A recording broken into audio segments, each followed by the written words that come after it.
할렐루야. 배우는 습 하박국 강의 세 번째 시간입니다. 하나님께서 우리와 함께하여 주실 때에 우리가 처하는 모든 고난과 고통 속에서도 답을 구하고 이해되지 않는 모순적인 상황 속에서도 끝까지 견디며 믿음으로 다시금 그 문제 앞에 서게 될 줄로 믿습니다. 하나님이 우리와 함께하여 주시고 그 하나님께서 우리에게 답을 주심을 믿으며 끝까지 믿음으로 승리하는 우리 모두가 되기를 바랍니다. 오늘 하나님이 주시는 말씀은 하박국 1장 5절에서 11절 말씀이 되겠습니다.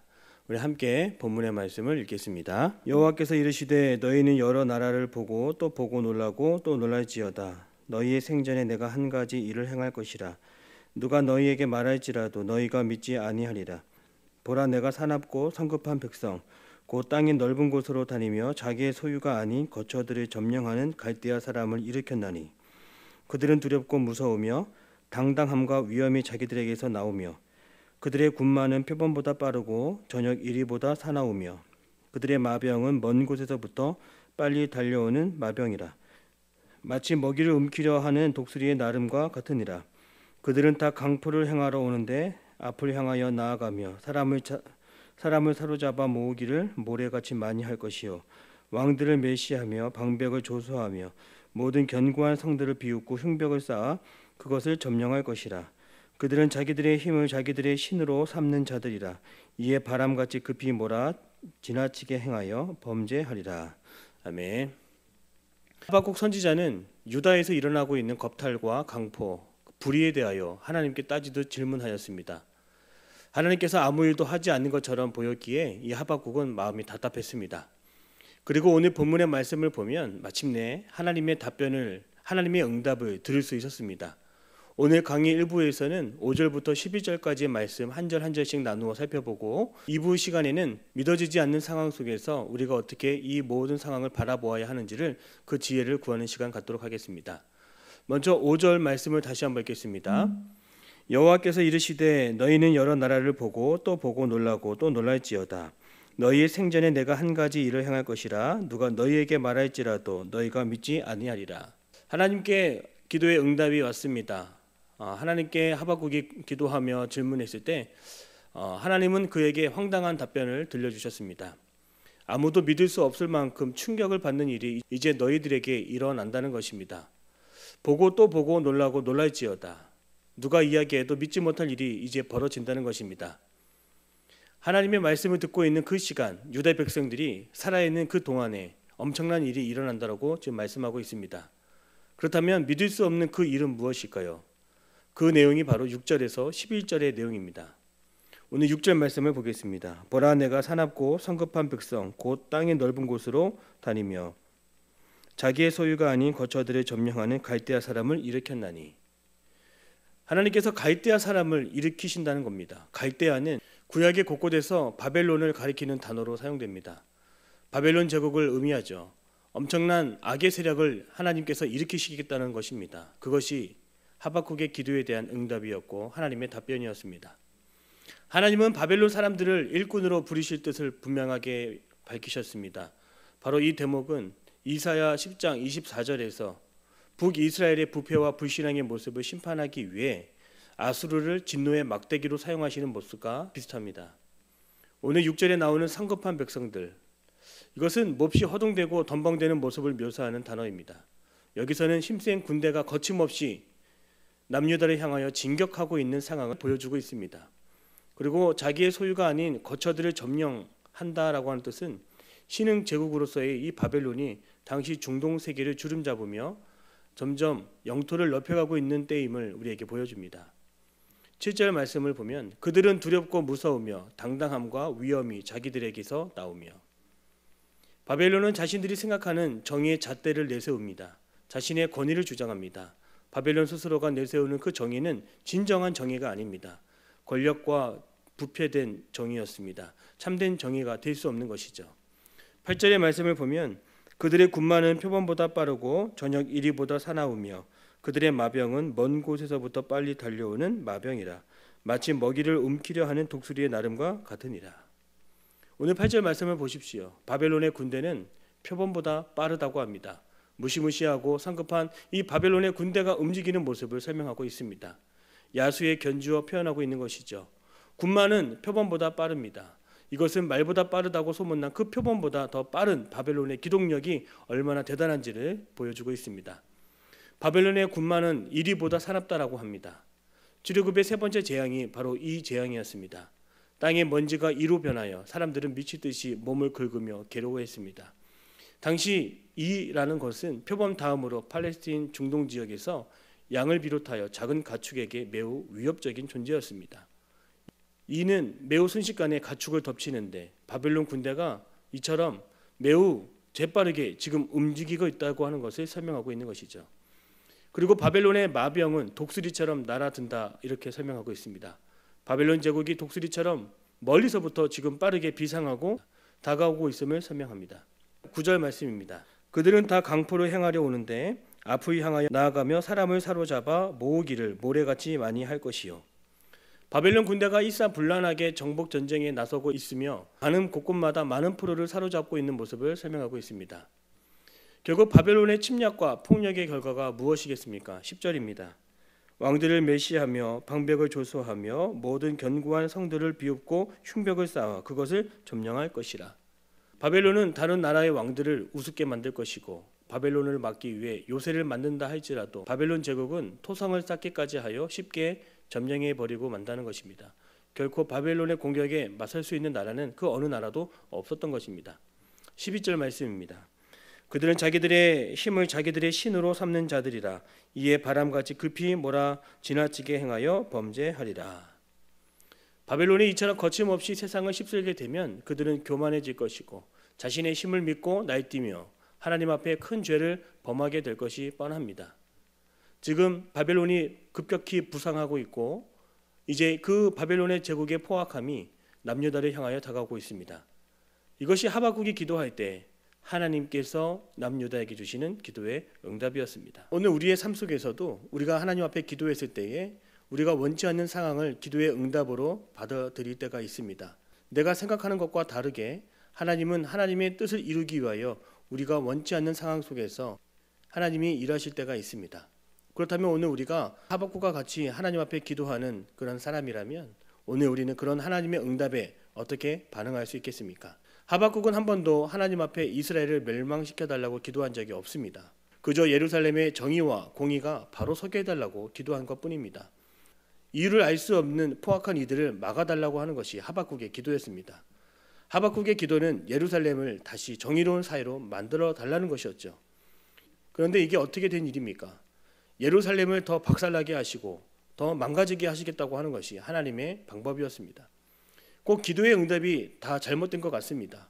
과연 이것도 기도의 응답이라고 할 수 있겠습니까? 오늘 우리가 하박국 선지자라면 우리는 이러한 응답을 어떻게 받아들이시겠습니까? 하나님의 뜻을 받아들이며 수용하기 위해 우리가 기억해야 될 세 가지를 함께 나누어 보려고 합니다. 첫 번째로 내가 생각하고 있는 답을 내려놓아야 합니다. 우리는 하나님 앞에 내가 정해진 답을 예상하며 기도할 때가 있습니다. 하나님이 원하시고 바라시는 그 뜻을 구하지 않고 오로지 내 뜻을 구하는 기도에 하나님의 응답은 내가 볼 때 오답처럼 다가올 때가 있습니다. 하박국이 원하는 것은 무엇이었습니까? 하박국은 유대 사회를 바로잡기 위해서는 정의가 바로 세워져야 한다고 기도했습니다. 율법을 바로 세워달라고, 율법을 바로 시행하게 해달라고 간절히 기도했습니다. 그러면 악의 문제가 다 떠나갈 줄 알았고 해결될 줄 알았습니다. 바로 이것이 하박국의 생각이었고 하박국이 원하는 답안이었습니다. 그러나 하나님은 하박국이 가지고 있는 생각과 다른 생각을 가지고 계십니다. 하나님은 바벨론을 일으키셨습니다. 바벨론은 유다를 향한 하나님의 심판의 도구였습니다. 다시 말하면 하나님께서는 예루살렘에 있는 악의 문제를 완전히 해결하기 위한 궁극적인 대안을 가지고 계셨던 것이죠. 하박국은 눈에 보이는 예루살렘을 그저 율법으로 바로 잡을 수 있다라고 확신했습니다. 그러나 하나님은 그런 생각을 하지 말라고 하시는 거죠. 율법으로는 악을 고칠 수 없고 잡을 수도 없습니다. 율법이 문제가 있는 것이 아닙니다. 인간 자체에 죄악의 문제가 있고 죄악으로 멍들어 버렸기 때문에 아무리 율법이 바로 선다 하여도 그 죄악의 문제는, 악의 문제는 바로 잡을 수가 없습니다. 율법도 효력이 없다는 것이죠. 여기에 대한 근본적인 대안을 하나님이 주시는 겁니다. 예루살렘 사람들의 악함뿐 아니라 전 세계 모든 사람들의 만연해 있는 그 악의 문제를 뿌리 뽑고 치료하시기 위해 하나님께서는 바벨론을 사용할 수밖에 없었던 것입니다. 하나님은 바벨론을 사용하셨고 내 영혼이 멍들고 내 영혼이 썩은 것을 다 도려내게 하심으로 더 이상 가망 없는 이 세상 속에서 유다의 밑바닥에서부터 다시 새롭게 시작하는 것이 바로 하나님의 계획이었습니다. 사랑하는 성도 여러분, 하나님은 겉으로 드러나는 증상이나 결과만 바라보고 계시지 않습니다. 하나님은 궁극적으로 문제의 원인을 다루시는 분입니다. 오늘 말씀처럼 누가 너희에게 말할지라도 너희가 믿지 아니하리라. 아무리 좋은 계획을 내가 가지고 있다 할지라도 내가 생각하는 답안을 내려놓지 않으면 하나님의 계획은 들리지 않고 보이지 않고 믿을 수가 없습니다. 그러므로 내가 생각하는 모범 답안을 내려놓으시고 이해할 수 없는 상황 속에서도 모든 것에 답을 하시고 답이 되시는 주님의 계획이 우리 모두에게 주어질 것임을 깨닫기를 바랍니다. 하나님만이 정답을 알고 계십니다. 그 답을 주시는 주님만을 바라보며 주님을 의지하는 우리의 삶이 되어야 합니다. 두 번째로, 지금 당장은 오답처럼 보이겠지만 시간이 지나면 우리는 정답을 찾을 수 있습니다. 하나님의 일하심이 우리가 이해되지 않을 때가 종종 있습니다.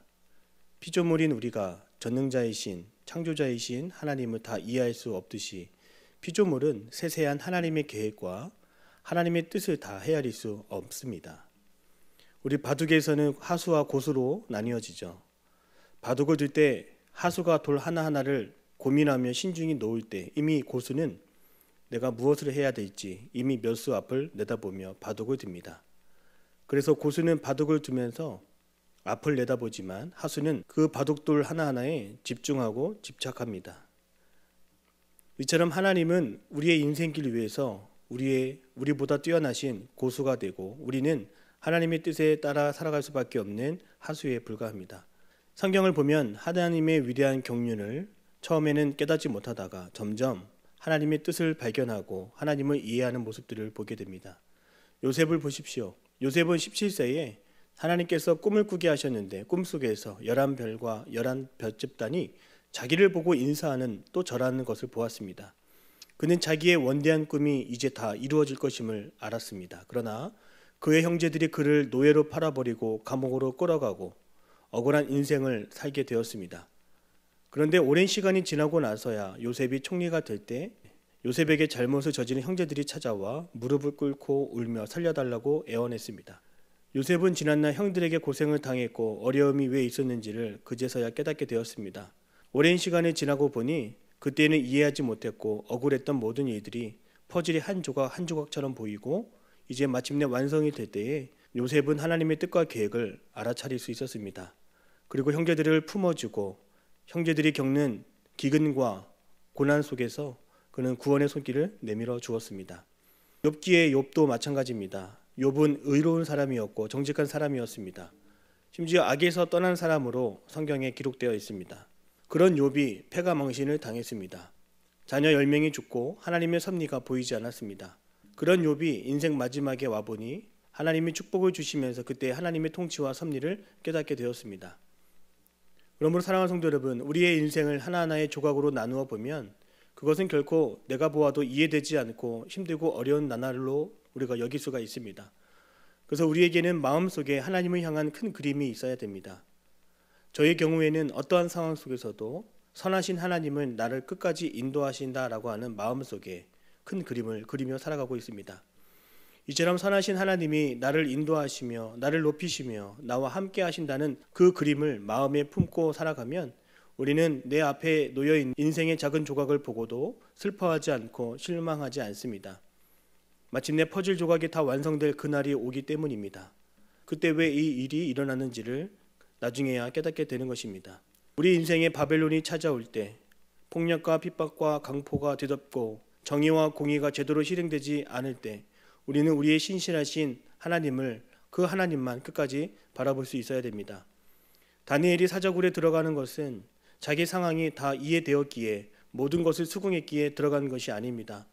그가 어디에 있든지 하나님이 선하심을 알았고 그는 하나님이 전능하심을 알았기 때문에 그의 발걸음은 사자굴로 향하여도 두렵지 않았습니다. 그러한 큰 그림이 있기에 다니엘은 좀처럼 믿기지 않는 상황 속에서도 하나님께 감사할 수 있었고 늘 날마다 정해진 시간에 기도하는 자리를 지킬 수 있었습니다. 사랑하는 성도 여러분, 오늘 본문의 말씀 가운데 누가 너희에게 말할지라도 너희가 믿지 아니하리라, 이 말씀처럼 믿지 못할 상황이 나에게 다가올지라도 그것이 이해되지 않을지라도 하나님은 선하심을 잊지 않기를 바랍니다. 끝까지 지키며 살아갈 수 있기를 바랍니다. 그래서 하나님과 함께하는 과정은 문제를 두고 해답을 구하는 긴 여정과 같습니다.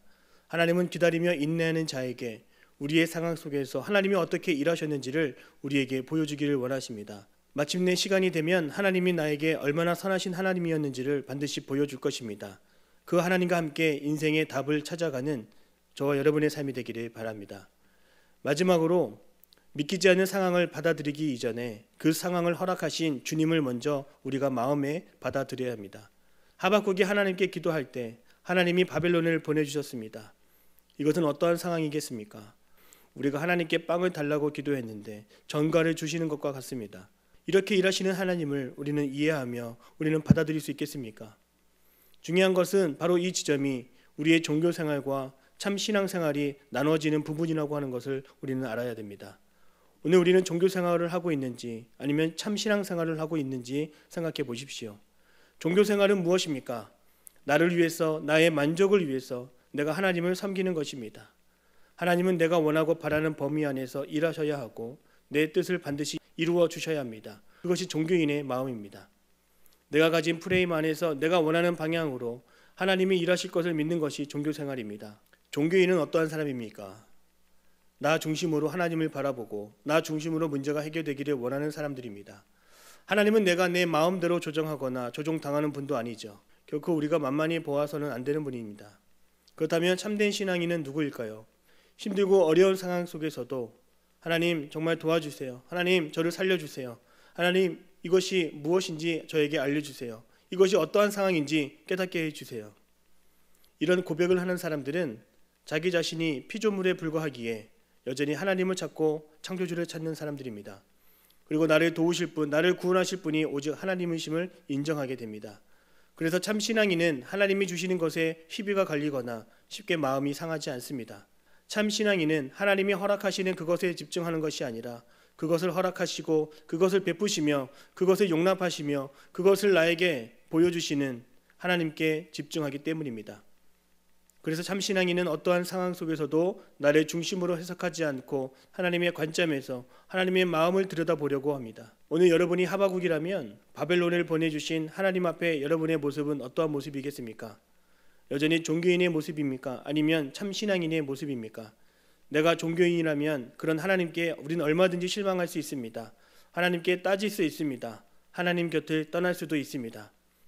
아픔과 고통 속에서 이해할 수 없는 상황을 마주하며 받아들이는 것은 결코 쉬운 일이 아닙니다. 그것은 강제로 되는 일도 아닙니다. 순전히 받아들이며 수용하기까지 많은 시간이 필요합니다. 그리고 그것을 어떠한 모습으로 바라볼지 나의 선택에 달려 있습니다.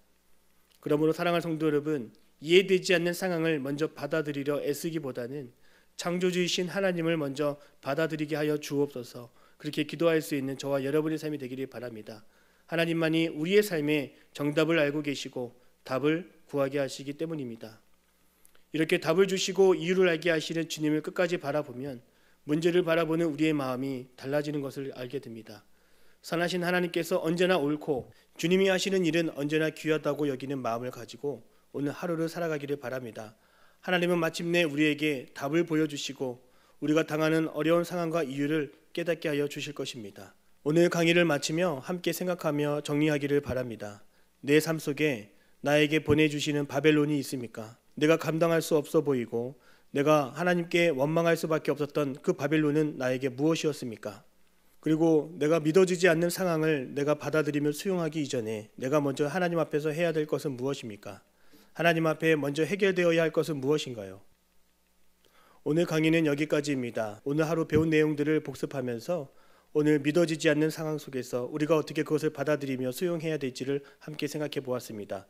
오늘의 말씀을 다시 한번 복습하시면서 하나님의 답을 구할 수 있는 이 시간 되기를 바랍니다. 기도하겠습니다. 사랑의 하나님, 믿어지지 않는 상황 속에서 우리가 어떻게 그 일을 감당하며 받아들여야 할지를 우리에게 알려주시고 깨닫게 하시니 감사합니다. 아버지 하나님, 내가 먼저 판단하지 않게 하시고 내가 먼저 답을 내리지 않게 하시고 선하시고 신실하신 하나님께 답을 구할 수 있는 믿음이 되게 하여 주시옵소서. 나보다 뛰어나신 하나님께서 내가 알지 못하는 크고 위대한 비밀을 알고 계시는 줄로 믿습니다. 그 답을 구하기까지 열심으로 주님을 찾게 하시고 주님만을 바라보며 끝까지 믿음으로 견디는 삶 살아가게 하여 주시옵소서. 내가 가지고 있는 마음속에 품고 있는 기도의 결과를 내려놓게 하시고 오직 하나님만이 내 상황에 알맞는 답을 내려주실 줄로 믿습니다. 끝까지 그 위대한 아버지 하나님의 마음을 구하는 오늘 이 복된 시간 되게 하여 주시옵소서. 모든 상황을 허락하시고 그 상황을 받아들이게 하시는 하나님의 진정한 마음이 무엇인지를 깨닫는 자녀의 마음 되게 하여 주옵소서. 오늘도 주님께서 함께하여 주실 줄로 믿사오며 살아계신 예수님의 이름으로 기도드립니다. 아멘.